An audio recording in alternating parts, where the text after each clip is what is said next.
जय हिंद बच्चों।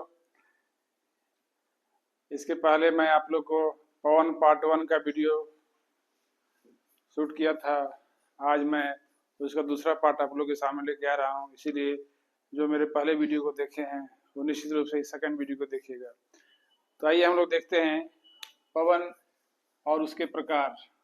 ठीक है, जैसा कि पवन हम लोग बोलचाल की भाषा में हवा कहते हैं, विंड कहते हैं, तो पवन कुछ हट कर है। पवन हवा से कुछ हट के, अर्थात कहने का अर्थ है कि वैसी कोई गैस या वैसी कोई हवा जिसमें गति है, मोशन जब उसमें आ जाता है, तो उसमें स्पीड आता है, तो उसको हम लोग पवन कहते हैं। इसे हम लोग अंग्रेजी में विंड कहते हैं। तो आप लोग देख रहे हैं कि सुबह शाम या कभी अक्सर हाँ बहुत तेजी से वायुमंडल में हवाएं चलती है। तो पवन का चलने क्या कारण है, या सबसे पहले इसके डिफिनेशन में यदि हम लोग आएंगे तो हम लोग बोल सकते हैं कि वैसी गतिशील वायु जिसमें गति है, मोशन है, उसको हम लोग विंड कहते हैं। ये बहुत सिंपल परिभाषा है। आइए देखते हैं कैसे पवन में गति उत्पन्न होती है। तो सबसे पहले क्या कि जो हम लोग का विंड है उसका संबंध टेम्परेचर से है, क्योंकि टेम्परेचर और विंड का बिल्कुल जो है सो एकदम घनिष्ठ संबंध है। बिना तापमान के पवन की उत्पत्ति नहीं हो सकती है। तो कैसे उत्पत्ति, तो हम लोग देखते हैं यहाँ पर एक मिनट। मान लेते हैं कोई हम लोग का क्षेत्र है ए और कोई बी क्षेत्र है। इस दोनों क्षेत्र पे क्या है, यदि सन का लाइट जब पड़ता है तो दोनों क्षेत्र एक समान रूप से गर्म नहीं होते। मान लेते हैं यह क्षेत्र, इसका तापमान 40 डिग्री सेंटीग्रेड है और किसी दूसरे क्षेत्र का तापमान 30 डिग्री सेंटीग्रेड है। ठीक है, तो हम लोग क्या देख रहे हैं कि इन दोनों जगह पर असमान तापमान नहीं है। यहाँ पे तापमान ज्यादा है, यहाँ पे तापमान कम है। सूर्यातप यहाँ अधिक ग्रहण हो रहा है, यहाँ सूर्यातप कम ग्रहण हो रहा है। तो जो ही तापमान की उत्पत्ति होगी तो ही उस क्षेत्र में हम लोग का जो वायुदाब है वो उत्पन्न हो जाता है। तो जैसे जनरली हम लोग जानते हैं कि उच्च तापमान में निम्न वायुदाब का विकास होता है। मीन्स टेम्परेचर और प्रेशर का विपरीत संबंध है, रिवर्स संबंध है। अर्थात इस क्षेत्र में यदि टेम्परेचर 14 डिग्री है तो यहाँ का जो वायुदाब हुआ क्या होगा, लो होगा। तो हम लोग उसको संक्षेप में एलपी या लो प्रेशर लिखते हैं। ठीक है बच्चों। अब जब यहाँ लो प्रेशर का विकास हो चुका है और इसके सामने जो क्षेत्र है जो, या इससे बहुत दूर का जो क्षेत्र है, वहां पे इसकी तुलना में तापमान कम है, तो यहाँ पे इसकी तुलना में क्या है, हाई प्रेशर का विकास होगा, उच्च दबाव का विकास होगा।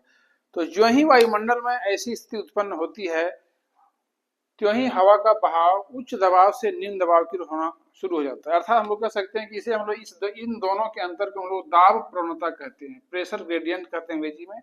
अर्थात दोनों का समान दाब नहीं है, दोनों का समान वायु दाब नहीं है, और चूंकि असमान दाब के चलते क्या है, वायु की उत्पत्ति होती है। और यह सिंपल सा बात है कि जब भी वायुमंडल में इस तरह का पोजीशन बनता है, पवनें बहना शुरू हो जाती है, और वे तब तक बहेगी जब तक दोनों का टेम्परेचर समान ना हो जाए या दोनों का वायुदाब समान ना हो जाए। तो जनरली हम लोग देखते हैं कि सुबह सुबह के टाइम में वायुमंडल बिल्कुल शांत होता है। इसका मतलब क्या है कि दूर दूर तक क्या है, कहीं कोई जो है सो क्या है, वायुदाब में अंतर नहीं है, ये बिल्कुल वायुमंडल शांत है। लेकिन जो ही सूर्योदय होता है, 10-11 बजता है, वायुमंडल में सूर्यातप के आने से वायुमंडल असमान रूप से गर्म होता है। तो इस असमान गर्म होने के चलते इस तरह की स्थिति बनती है, जिसे हम लोग पवन के नाम से जानते हैं। ठीक है, अब क्या हम लोग देखते हैं कि जो विंड का जो सिस्टम बहने का है वो बिल्कुल अलग है। कैसे अलग है, तो पूरी पृथ्वी यदि विंड का सिस्टम देखा जाए तो वह एक समान नहीं है। कहीं पवनें बिल्कुल सीधी बहती है, कहीं पवनें मुड़ जाती है। तो एक्चुअली में होता है क्या कि जो अर्थ हम लोग का, जो पृथ्वी हम लोग घूम रही है, घूमने के चलते पवनों के बहाव दिशा में परिवर्तन होता है। तो उसको हम लोग टेक्निकल रूप में बोलते हैं पवनों का विक्षेपित होना। इसके लिए हम लोग डायग्राम समझ सकते हैं। मान लेते हैं हम लोग का ये ग्लोब है, ये हम लोग का ग्लोब है। ग्लोब के बीच में हम लोग का ये इक्वेटर है, इसको हम लोग बोलते हैं 0 डिग्री। ठीक है, तो जब ये पृथ्वी जब घूमती है तो हम लोग क्या देखते हैं कि पृथ्वी का जो, चूंकि पृथ्वी गोल है, तो पृथ्वी के गोल होने के चलते जो इसका बीच का भाग है, इसकी चौड़ाई बहुत ही ज्यादा है, और इसका जो पोल है इसकी चौड़ाई क्या है, कहीं कहीं बिल्कुल पॉइंट है या इसकी अपेक्षा इसकी चौड़ाई कम है। तो जब इसका घूर्णन होता है, पृथ्वी की जो दैनिक गति है, जो पृथ्वी से घूमने अपने एक्सिस पर जब अर्थ घूमती है तो उसे दिन रथ होता है। तो इस पृथ्वी के घूमने के साथ साथ क्या है, पवनें भी साथ साथ घूमती है। कहने का मतलब कि जब पृथ्वी घूमेगी पश्चिम से पूर्व की, पृथ्वी जब रोटेट करती है, वेस्ट टू ईस्ट रोटेट करती है, तो पवनों का स्पीड दोनों जगह समान नहीं होता है।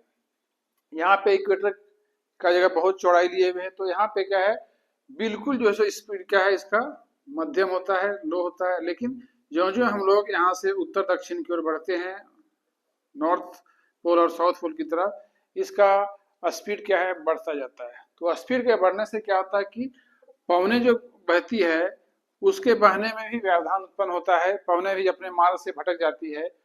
तो या इसको हम लोग बोल सकते हैं अधिकतम पवनें विक्षेपित होती है। ये हम लोग का जो डायरेक्शन है, जो ही विंड यहाँ से आगे बढ़ेगी उसका जो है विक्षेपण डिफ्लेक्शन बढ़ता जाता है। यहाँ पे डिफ्लेक्शन 0% है, लेकिन जो जो हम लोग आगे बढ़ेंगे इसका परसेंटेज बढ़ता जाता है। और सबसे अधिकतम परसेंटेज कहाँ होता है, पोल पर डिपेंड करता है। इस ध्रुव पर पवनों का विक्षेपण सबसे ज्यादा होता है। तो इसी से संबंधित हम लोग का कोरियालिस बल है कि कोरियालिस बल में क्या है कि जब भी कोई विंड नॉर्थ हेमिस्फेयर में बहेगी, जैसे मान लेते हैं कोई विंड यहाँ से चली है, यहाँ से ओरिजिन हुआ है और ये नॉर्थ हेमिस्फेयर में बह रही है, तो वो क्या है, उसका विक्षेपण क्या है, अधिकतम विक्षेपण होता है, या विक्षेपण के चलते वो विंड क्या है अपने राइट साइड मुड़ जाती है।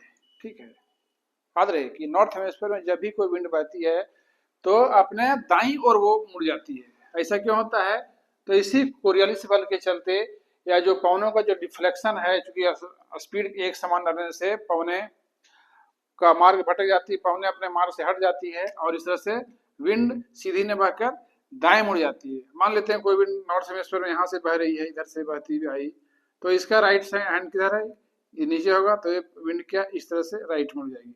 तो ये प्रोसेस पूरे नॉर्थ हेमिस्फीयर में होता है। ठीक है, जस्ट अब इसका उल्टा हम लोग का साउथ में होता है कि साउथ में जब कोई विंड हम लोग का मान लेते बह रही, यहाँ से बह रही है, इधर से ऐसे बह के आई, तो इसका लेफ्ट किधर होगा, इसका लेफ्ट किधर होगा, तो विंड क्या है इस ओर में हो जाएगी। इस तरह से यहाँ भी मान लेते हैं यहाँ से कोई विंड चली है इस तरह से, तो इसका लेफ्ट क्या है, इसका लेफ्ट इधर, इसका लेफ्ट इधर होगा, तो विंड इधर मुड़ जाएगी। तो इस कारण से पवने, ये तो कोरियलिस का संबंध विक्षेपण से है कि विंड का मुड़ने का, लेकिन कम और बेसी कहाँ मुड़ रही है उसको देखना है। सबसे कम क्या है हम लोग का इक्वेटर पर, यहाँ पर 0% रिफ्लेक्शन होता है, लेकिन जो जो विंड ध्रुव की ओर बढ़ेगी, पोल की ओर बढ़ेगी, उसका रिफ्लेक्शन बढ़ता चला जाएगा। और इसी से फिर संबंधित हम लोग को जाता है फेरेल का नियम, कि फेरेल का नियम यही कहता है कि जब कोई विंड नॉर्थ हेमिस्फीयर में बह रही है तो अपने राइट हैंड साइड मुड़ जाती है, और साउथ हेमिस्फीयर में जब बहती है तो अपने लेफ्ट हैंड साइड मुड़ जाती है। इसीलिए धरती पर या पृथ्वी पर पवनें सीधी नहीं बहती, पवनें तिरछी बहती है। ठीक है, तो इससे हम लोग आगे देखते हैं विंड का जो सिस्टम है बहने का, उसको एक बार देख लेते हैं हम लोग। क्योंकि ये वीडियो बहुत लंबा हो जाएगा, इसलिए उसको हम लोग 3 पार्ट में पढ़ेंगे। मान लेते हैं हम लोग का ये हम लोग का अर्थ है, इस अर्थ में हम लोग देखते हैं जो विंड सिस्टम यहाँ पे बह रहा है हम लोग का, ये हो गया हम लोग का पोल, ये हो गया हम लोग का सब पोलर, ये हो गया हम लोग का सब ट्रॉपिकल, ये हो गया हम लोग का इक्वेटर, इधर से फिर हम लोग का हो गया ये, इसमें से ये हो गया। तो यहाँ जो विंड का बहने का सिस्टम है वो क्या हम लोग देते हैं, हम लोग बोलते हैं कि विंड जो है सो पूरब से विंड बहती है, वो इधर बह के आती है। इसमें क्या देख रहे हैं कि हम लोग बोलते हैं ये पूर्व कोण है, लेकिन इसका एक्चुअल डायरेक्शन पूरब नहीं है, इसका एक्चुअल डायरेक्शन पूर्व है क्या, इस कोना है, इसको हम लोग बोलते हैं नॉर्थ ईस्ट। इसे देखें हम लोग तो ये हो गया हम लोग नॉर्थ, साउथ, ईस्ट, वेस्ट, ये हम लोग नॉर्थ ईस्ट हो गया, ये साउथ ईस्ट हो गया, ये साउथ वेस्ट हो गया, ये हम लोग का नॉर्थ वेस्ट हो गया। तो ये बोलने का तो हम लोग बोलते हैं पूर्व पवन, लेकिन इसका एक्चुअल डायरेक्शन क्या है, north east to south west है। बस इसी के चलते हो रहा है, किसके चलते, फेरल के नियम के चलते ऐसा हो रहा है। यहाँ से भी देखेंगे हम लोग तो इसकी भी डायरेक्शन क्या है, बिल्कुल वैसे ही हो जाती है। उसी टाइप से हम लोग का पछुआ पवन का भी डायरेक्शन क्या है, बिल्कुल पश्चिम से ना होकर क्या है, मुड़ी हुई है। ये हम लोग का पोलर विंड है। तो ये हम लोग का जो सनातनी पवन है, इसे हम लोग सनातनी पवन कहते हैं, या फिर इसको हम लोग अस्थाई पवन कहते हैं। तो धरातल पर कहीं भी देख रहे हैं, कहीं भी विंड का बहने का जो है सो डायरेक्शन बिल्कुल सीधी ना है, क्या है, कर्व लिए हुए। इसका ये कर्व क्यों हो रहा है, तो ड्यू टू फेरेल लॉ और ड्यू टू कोरियालिस फोर्स के चलते ऐसा हो रहा है। तो हम लोग आज विंड के जो बहने की दिशा उसको समझे। अगले वीडियो में हम लोग देखेंगे कि पूरी दुनिया में कितने प्रकार के पवन होते हैं, उसे हम लोग पढ़ने की कोशिश करेंगे। तो ये वीडियो मैं आशा करता हूँ आप लोगों को अच्छा लगा होगा, क्योंकि इसमें बहुत गहनता से विचारों को रखा गया है, चर्चा पर चर्चा की गई है। इसलिए आप लोग इसे आगे बढ़ाइए, सब्सक्राइब कीजिए, शेयर कीजिए और लाइक कीजिए। जय हिंद, जय भारत।